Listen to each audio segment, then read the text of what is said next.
dear people of the southern Cameroons, accept revolutionary greetings from me, John Ba Akuro, and Happy New Year 2021. I want to thank God specifically that we have the opportunity to have overcome the very challenging year 2020, and today we are in 2021. I want to extend really hearty regards to all Southern Cameroonians across the world, especially to those on ground zero, to those on ground one, to those on ground two, to those who are in the forests, living in very difficult conditions as IDPs, to those who have even run into the enemy's camp in La République du Cameroon as IDPs, and to all those who at the moment I'm talking are in hospitals, battling with their lives, and especially also to our prisoners of war, who are at this moment that I'm talking facing torture and all kinds of very difficult conditions in the dungeons of La République du Cameroon. I want to say a very special Happy New Year to you all, and to thank and congratulate every one of us for our resilience, for staying strong, for overcoming all the challenges posed even by this very rampant pandemic called COVID-19, to continue to keep our resistance alive. The fight for freedom is not a fight that ends in one day. It's not a fight that ends in 1 hour. But by all means, we have continued to make progress. The purpose of this conversation tonight is for us to take a quick look at the speech presented by the president of the neighboring country to the southern Cameroons, La République du Cameroon, that has led a lot of incursions in our country, the once independent state of southern Cameroons, as colonialists. It's important for us to take a quick look at that message, at that speech, because it concerns us one way or the other. My dear brothers and sisters, I want to get into this speech, into looking at that speech, into analyzing that speech before bringing my own message, the message from the consortium to the people of the Southern Cameroons for 2021. I want to kind of say it is a time to heap huge congratulations. Congratulations to the people of the Southern Cameroons, because between 2016 and this day, we have proven not only to the rest of the world, but to Mr. Paul Biya himself, that we mean business. And for the first time in a long time, Mr. Paul Biya has acknowledged. If you listen to his speech, he made a clear statement that the situation in what he refers to as the Northwest and Southwest is having a huge toll on our country. I guess all of our people, even those who have already departed, should be turning in their graves now and smiling and saying we are getting there. It is this admission that we have been waiting for a long time, so that even the doubting Thomases should understand that what we are doing is having an impact, and that sometimes we give up just because we don't know how close we really are to the objective. That singular statement from Mr. Biya is a conclusion of everything else that everyone can say regarding the state of our struggle. So we all come therefore to that agreement that the state of the Southern Cameroons liberation movement is good. Absolutely good, my dear people. We are doing it big. We are gradually getting there. By day and by night, Mr. Paul Biya and his army of occupation are understanding that the cost of occupation will grow and continue to grow until they come to the understanding they have to leave our territory. Let's get into the beef of that address. Let me begin from where he says the people of the Southern Cameroons have begun recognizing or have started recognizing that those of us who are fighting for freedom, who are fighting to restore the soul of our country, who are fighting to restore the independence of the southern Cameroons are delusional, that they have understood that we are just trouble, people looking for trouble and creating confusion. And he goes on to cite his grand national dialogue, which said had happened, and after which he's accelerating decentralization and marked by a special status to the people of the southern Cameroons based on our specificity and aspirations. I like us to take note of those particular words. Specificity and aspiration. Mr. Paul Biya therefore understands that we are different from the rest of La République du Cameroun. We really have nothing very much in common. That is why we are specific. That is why we are a people. That is why the Human Rights Court in the Banjul recognized the people of the Southern Cameroons as a people under international law, deserving, I want to repeat, deserving of the right to self-determination. Absolutely important. Mr. Biya recognizes that. And then he talks about our aspirations. What are the aspirations of the people of the Southern Cameroons? The aspirations of the vast majority of the people of the Southern Cameroons is for total freedom, total self-determination. Like the U.S. Undersecretary for African Affairs at the Bureau of African Affairs, Honorable Tibonaki, said over and over, the people of the Southern Cameroons want to take care of their own affairs. The people of the Southern Cameroons want to shape our own destiny, determine our own development priorities, make our friendships, determine how our economy operates, determine the educational policy of our country, and determine the foreign policy of our country. We don't want to be tied to any French puppetish state in the name of La République du Cameroun. So, Mr. Paul Biya, thank you for recognizing that we have specificities, that we are different from the people of La République du Cameroun, and that our aspirations have nothing in common with the aspirations of the people of La République du Cameroun. Consequent on that, you and your government are supposed to do the right thing. He doesn't end there. Mr. Paul Biya talks about the massacre of school children at the school in Kumba, the Mother Francisca International Bilingual Academy. He refers to it as the worst that ever happens. It is true, his government is yet to really establish responsibilities to show who has done it. They have hung on scapegoats. This far, they have held the principal of the school, the proprietress and her husband. They have taken even the staff that were in the school that they said they were holding them before for preventive purposes, for their own security. Today, they are in jail, awaiting trial, accused of committing the same crime they are grieving from. That government is incapable of producing the people who committed this heinous act. But Mr. Biya glories to talk about that. Mr. Paul Biya refused to talk about the worst act, an act that was more gruesome than the one that happened in Kumba, the one that occurred in Gabu. On Valentine's Day, on the 14th of February 2020, Mr. Paul Biya simply ignores that. One that the world created commotion and held his government down until they conducted a quasi-investigation and indicted his army, the army of La République du Cameroun. Mr. Paul Biya was not courageous enough to call out his army on that. Why?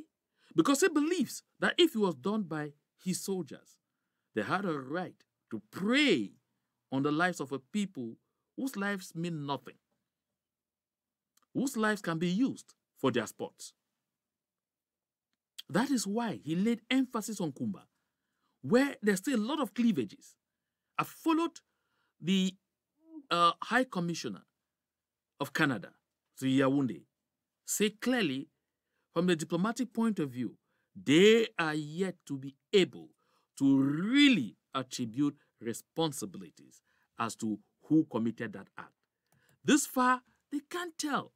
Nobody knows for sure who committed it. That is why Mr. Paul Biya jumps on that, but ignores an act that was claimed by his army, which army called professional, went ahead to hugely congratulate them, went ahead to hail them, and went ahead to give them a pat on the back, and went ahead to tell them to continue in the same speed.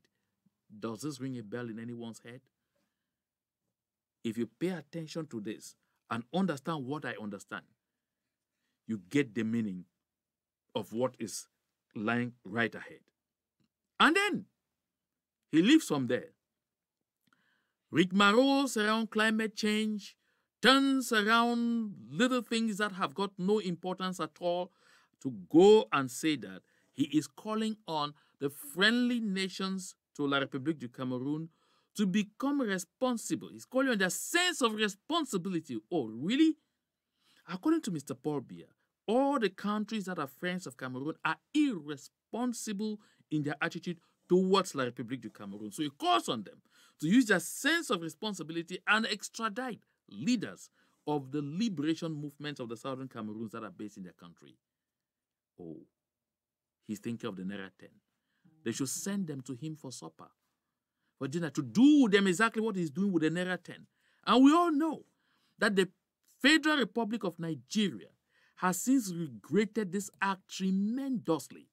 We know that there have been matters brought before the courts in Nigeria, at which the government of Nigeria was condemned and even asked to ensure that the Naira 10 are taken back to Nigeria to enjoy their rights as asylees.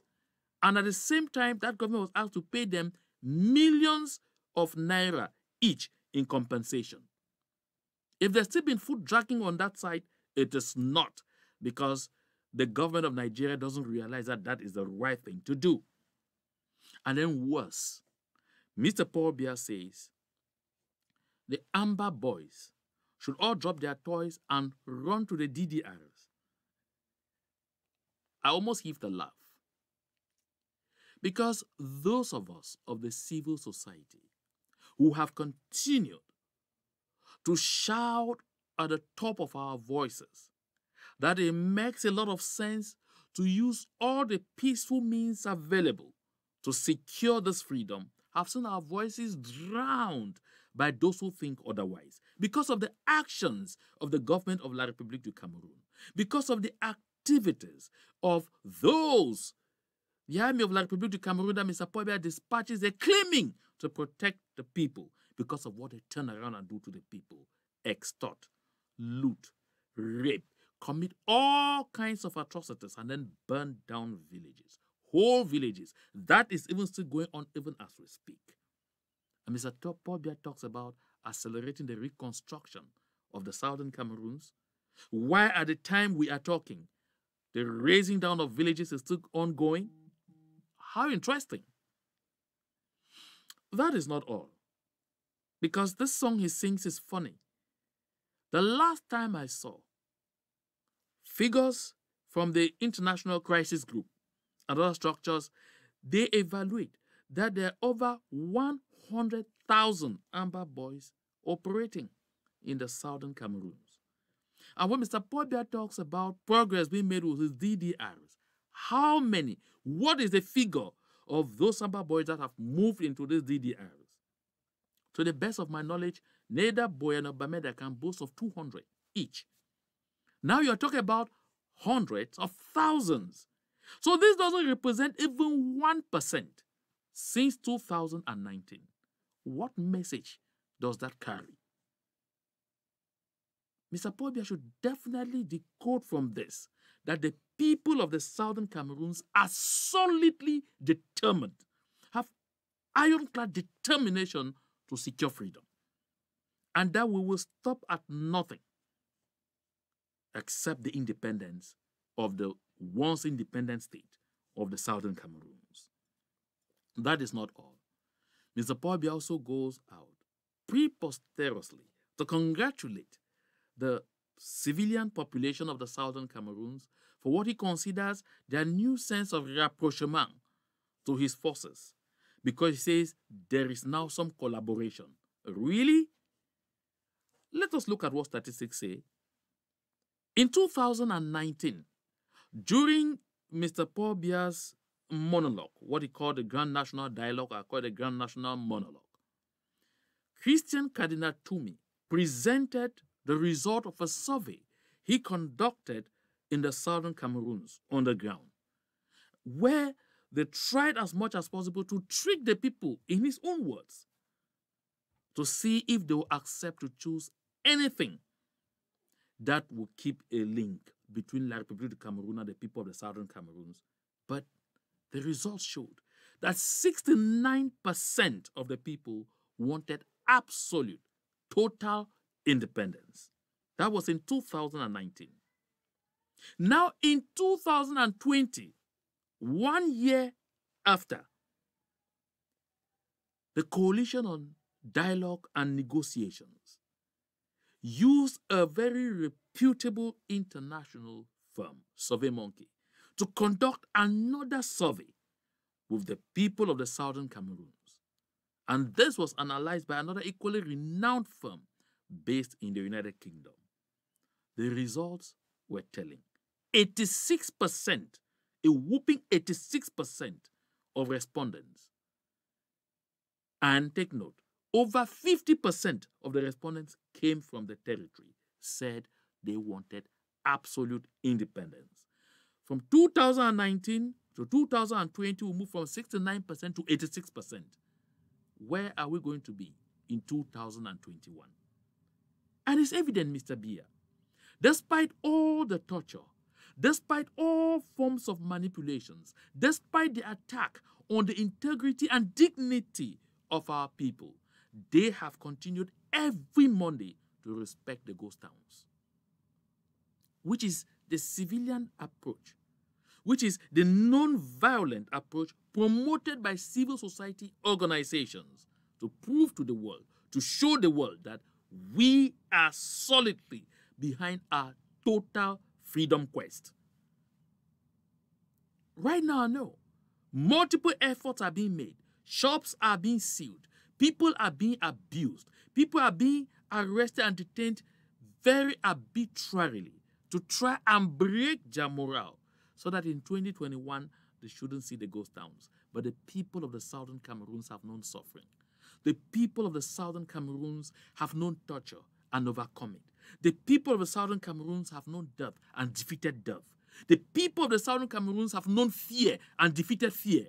We saw our wives, our sisters, our mothers defy the colonial governors in Biya and Bamenda and tell them to their faces, in Bamenda, we will not sing the anthem of La République du Cameroun. It's foreign to our land. Told the governor in Bamenda, you cannot force us to claim that our children are responsible for crimes we know your military is responsible for. They did that right before them in the presence of those forces, armed to the teeth. My dear people of the southern Cameroons, I couldn't be more proud to be a southern Cameroonian. I couldn't be more proud to be an Amazonian. And then, Mr. Paul Biya has therefore the guts to project that according to him, everything will go crescendo and end. The international community, and we all saw this at the last session of the UN Security Council, where they urged the government of Mr. Paul Biya to engage in a negotiated settlement of the conflict with the southern Cameroons. Mr. Paul Biya, there is no way you will run away from this. But I think the actions and the speech presented by Mr. Paul Biya on this day should tell anyone still doubting it that La République du Cameroun is not ready for negotiations. They are not ready for dialogue. They are not ready to live our land peacefully. My dear people, this is therefore a total call for us to once more be determined for us to once more be resolute and make 2021 even more complicated for the Republic than 2020 by respecting the ghost towns religiously, by continuing to show solidarity to one another, by continuing to demonstrate before foreign embassies, by continuing to write petitions upon petitions to international bodies across the world, and by continuing to use all the peaceful means we have available to push the struggle forward. We are almost there. Mr. Biya himself said it, and I repeat, that the crisis that is going on in what he called the Northwest and Southwest is having a heavy toll on La République du Cameroon. That is exactly what we want. Make the cost of occupation too high so that Mr. Paul Biya will understand that our people are no longer as malleable as they were yesterday. We have come of age. We know what we want. We are determined to get what we want. And until we accede to the independence we deserve, we, the people of the Southern Cameroons, shall not stop. My dear people, let us continue to fight relentlessly. Let us continue to build the momentum. Let us continue to prove to the entire international community that the only thing that we deserve is freedom. The only thing we want is freedom, and that we will stop at nothing. I mean nothing completely until we get it.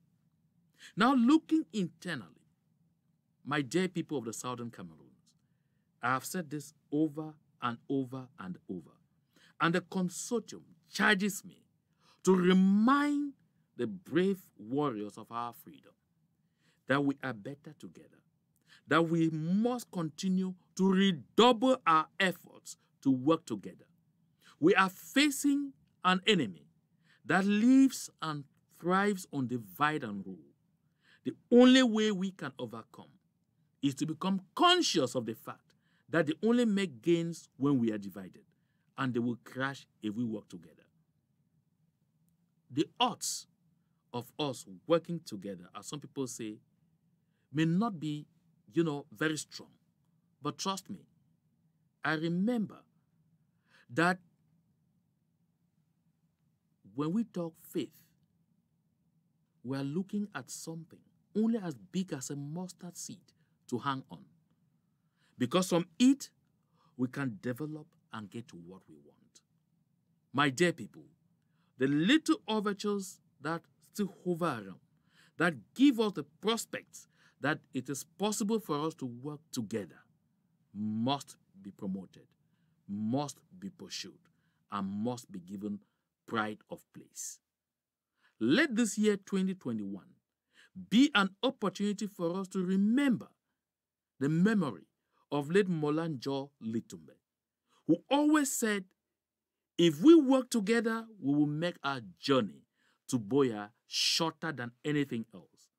Let's think of all those who have departed in the hope that this struggle will lead to the freedom that we seek, the freedom that we must earn and then bequeath to generations upon generations of Southern Cameroonians to come.